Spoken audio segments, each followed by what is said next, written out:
Hey guys, welcome back. Before we get milling today, I want to answer some questions and address some comments that I've seen on the page on a couple of my videos. And also, I'm going to do this while we wait for the sun to go behind the trees so you guys don't complain if the sun is in your eyes. The first comment it was 2 weeks ago. It was from Eddie Mortana, something like that. I hope I pronounced that right. He asked, Sawyers in your family are self-taught? He has a bunch of questions. I am self-taught. I've watched a lot of YouTube videos. This was the background, or my personal background is in cleaning and floor restoration. And when COVID hit, we were shut down for a while. So I needed ways to make money. So we already had the 25 acres. And we just made a deal with a tree company to come and dump. That was just going to basically turn into firewood. So they brought firewood pieces, and then they brought some nice long logs. And I just got looking at the logs. So I was like, you know what, I can mill this.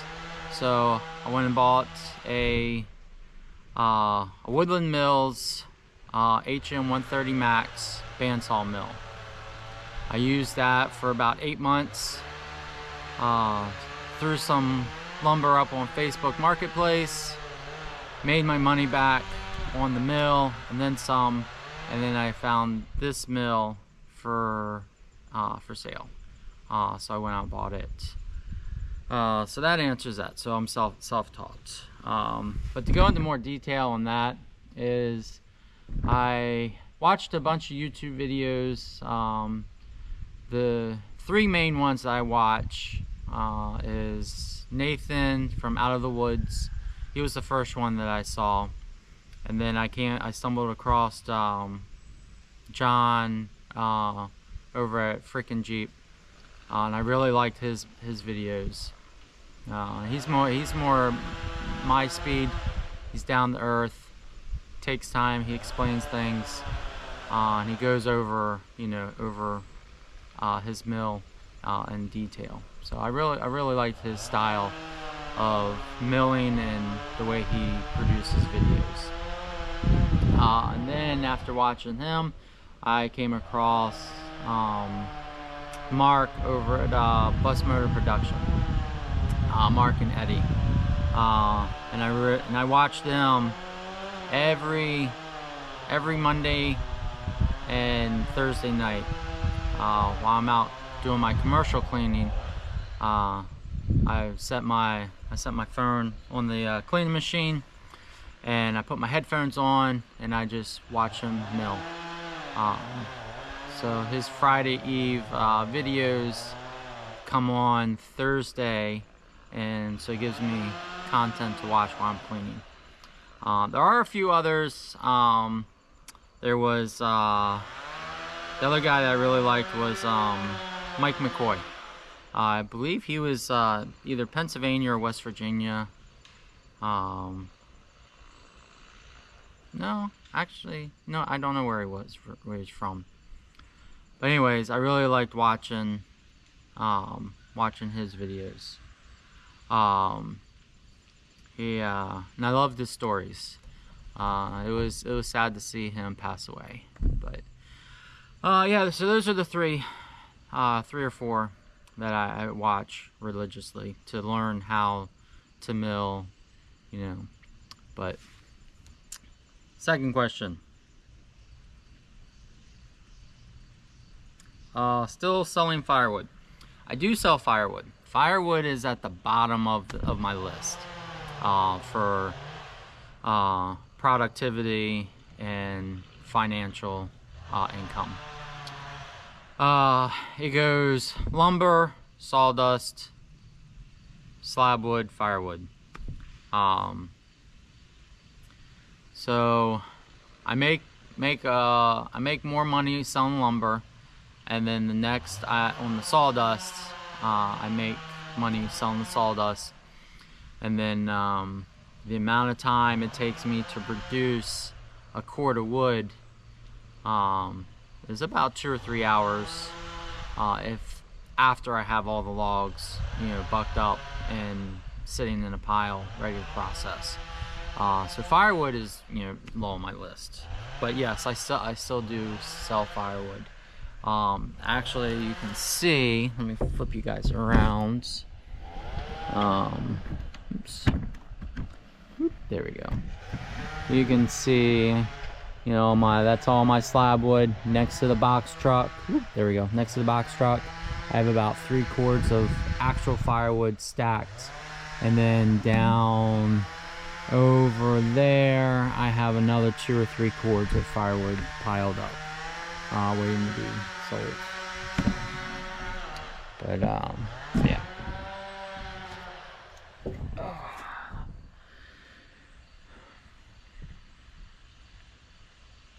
So his next question was, what is your market? Custom sawing, making any pallet parts, custom wood for shipping heavy parts or concrete structures like manholes. My biggest market is fence boards, and my next one is either tree stakes or silk fence stakes, or barn siding. I do have some guys, I do custom milling. I will have people who bring me logs and I will mill those for them.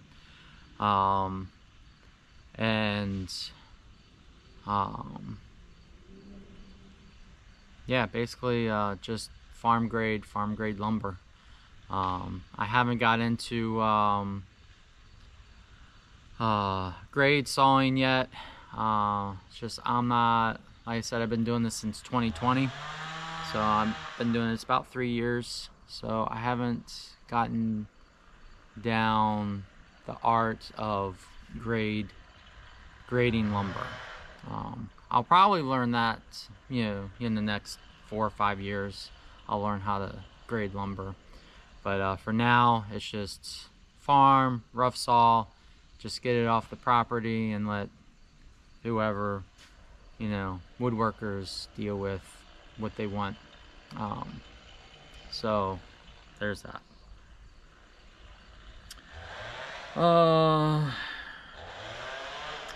Main source of wood, tree service wood or actively buying logs. So main source is tree service wood. Like I said, I have a tree company that drops, and they drop a lot of logs. Some weeks they drop 3-4 times a day, and then other weeks, you know, they drop once or twice a week. So you can see the pile behind me. That's old stuff. That's like some of the original stuff that they dropped or they brought me. Now for fence boards, when I need like 16-foot oaks, I will go out and buy those. I have contacted my tree guy,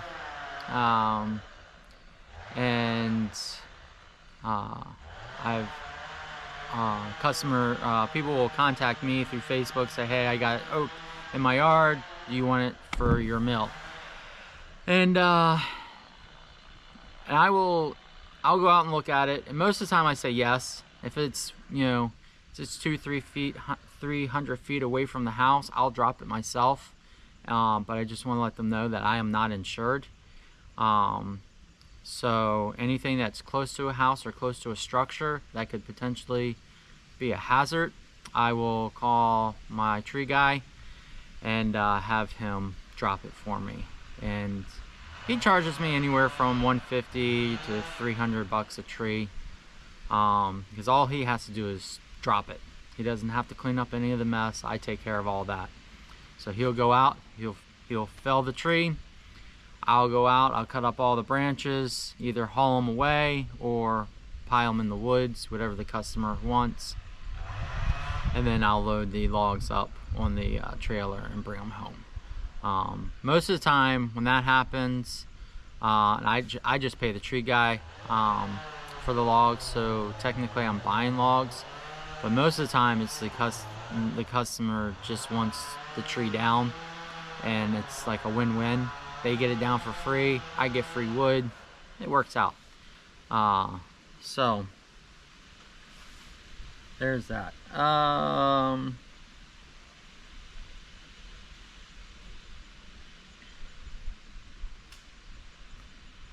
He also said, nice setup, great family participation.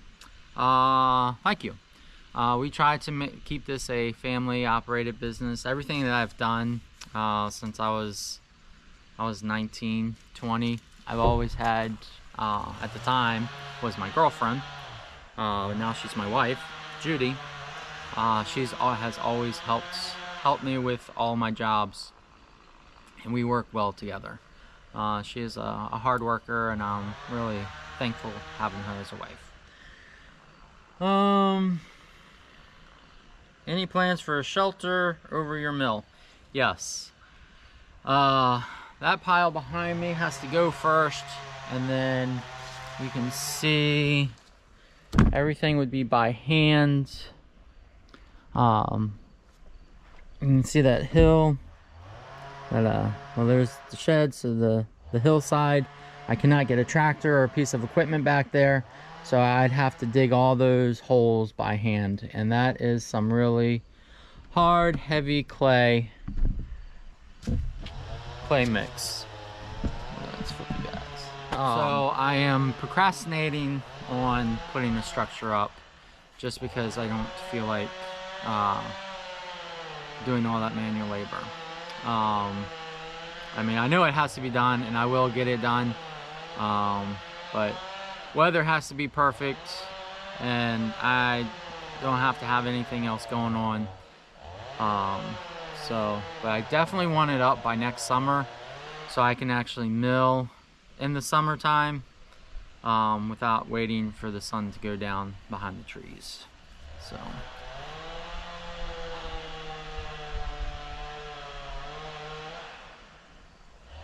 He also said, I like that you post early. If I wake up early, say 4 or 5 a.m., I enjoy seeing you and your family sawing away. Great job. Thank you. I post because I work nights, so I usually don't get to bed till like 2, 3 o'clock in the morning. So I'll get everything edited before I go to work, and then when I get home from work, I'll post it, and it usually gets posted around 2, 3 o'clock. While it's uploading, I just go to bed while it's in the middle of uploading. So when I wake up to a bunch of comments and likes and whatnot. So there's that. So that's all the comments from that. Questions there.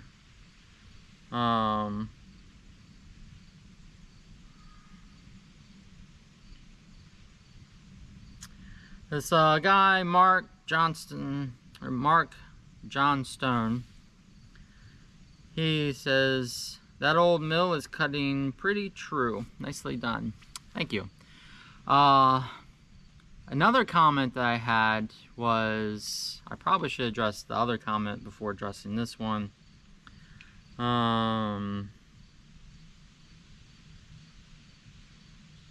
forget where it is.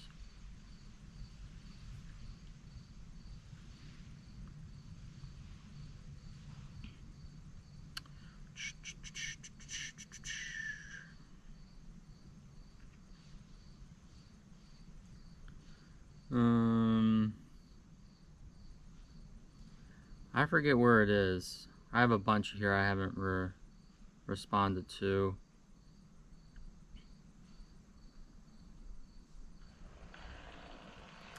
But it was something like...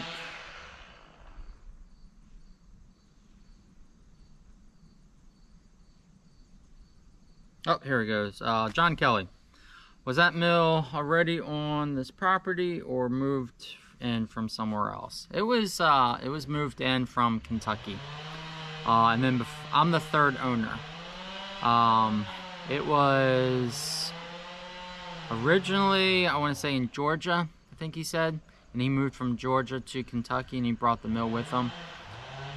He bought it used, and then I saw a post on Facebook Marketplace for a mill. It was in a pile in the middle of a cow field. So I drove 9 hours out to Kentucky to pick it up, and all the pulleys turned, all the bearings moved, the engine fired right up, so I was sold. I was like, sold, let's get it on the trailer, let's get it back, let's get it set up. So we got everything loaded up, got it on the trailer, got it here, unloaded, and then I poured concrete pillars, set the track up, and I went out and bought a Transit so I can get everything nice and level and squared off. So yeah, it was brought in from Kentucky. It was listed as a 1929 Frick circle mill. After doing some research, it's a mixture of a Frick mill and a Meadows mill. The husk in the Setworks is the husk and Setworks are, I believe, the Meadows. The carriage and the knees and the log dogs and everything are Frick, because it actually has Frick stamped on it. The track, I think, it could have been a Meadows track, or they could have just converted it over from the Frick wood track over to a steel. That I'm not exactly sure, but it's a mix of a Meadows and a Frick mill. But because it's mainly more Frick than it is Meadows, I'm going with the Frick mill, just because it has more Frick parts. Yeah,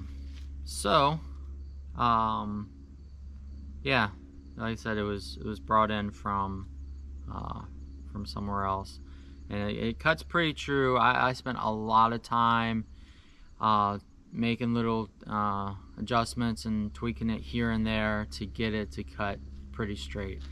From the front of the carriage to the back of the carriage is 3/16 of an inch off, and without moving the track or readjusting the bearings on the wheels on the carriage, I don't see how I can get it to cut any straighter than that. And everyone keeps telling me it's rough cut lumber. You know, it's pretty daggone perfect. So I'm just gonna leave it, just let it be, and just let people with planers and jointers, you know, shave off the 3/16 at the end of each board.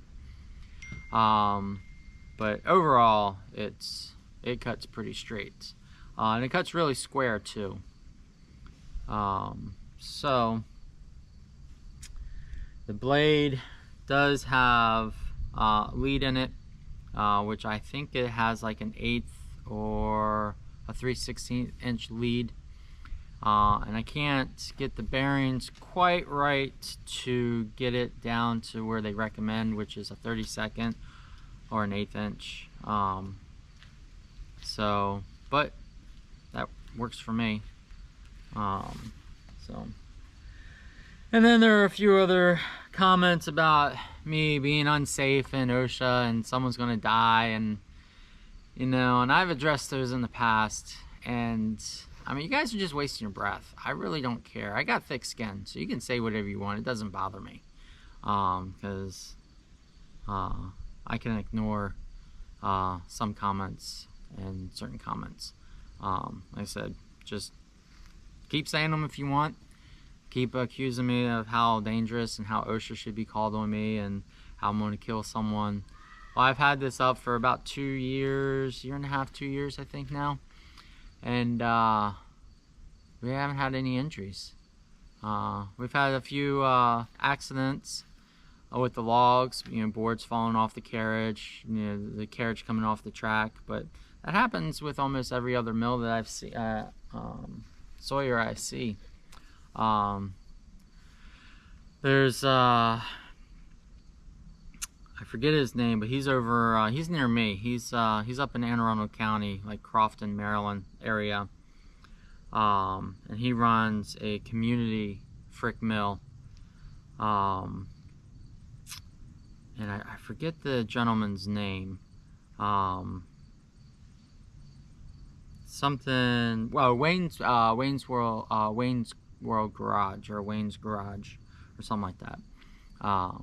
And you can see, every now and then they will knock their carriage off of their track. John will knock his carriage off if he doesn't strap it down, and I knock mine off. It's the nature of the business with this, and that's my opinion. And then also dogging logs. That is, I mean, when you have a square cant, it's not going anywhere. It's not rolling. I'm pretty anal when it comes to dogging a round log down. I'll most definitely dog every round log, because it could, in the middle of a cut, it could roll or anything. But if you have a 18 inch square cant on that thing, or square bottom on it, it's not moving. I can barely move it. The blade's not going to move it. So yeah, I mean, it depends on your style of milling. You want to dog it down, go ahead and dog it down. I don't always dog my logs down. Now when it gets smaller, like 10 inches or smaller cant or boards, oh, most definitely you gotta dog those things down, because it might catch the back of the blade and send the board flying. I'm not stupid,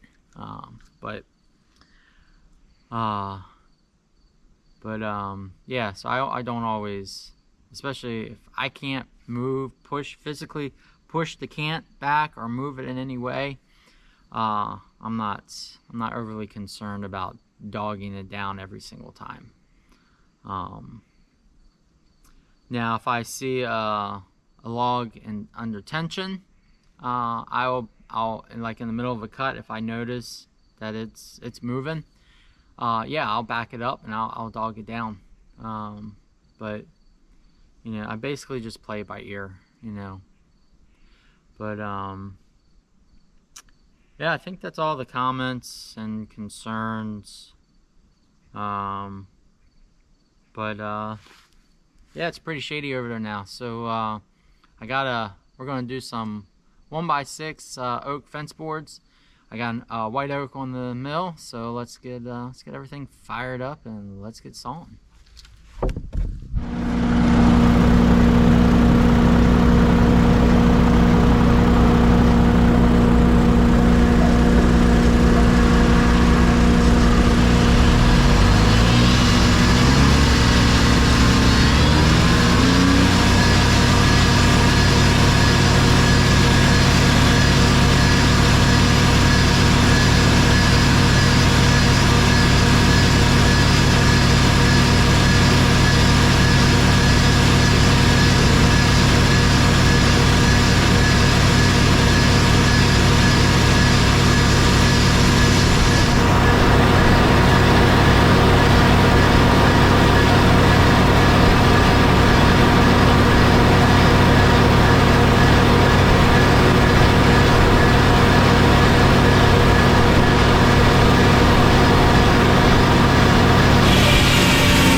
Alright guys, there's the pile.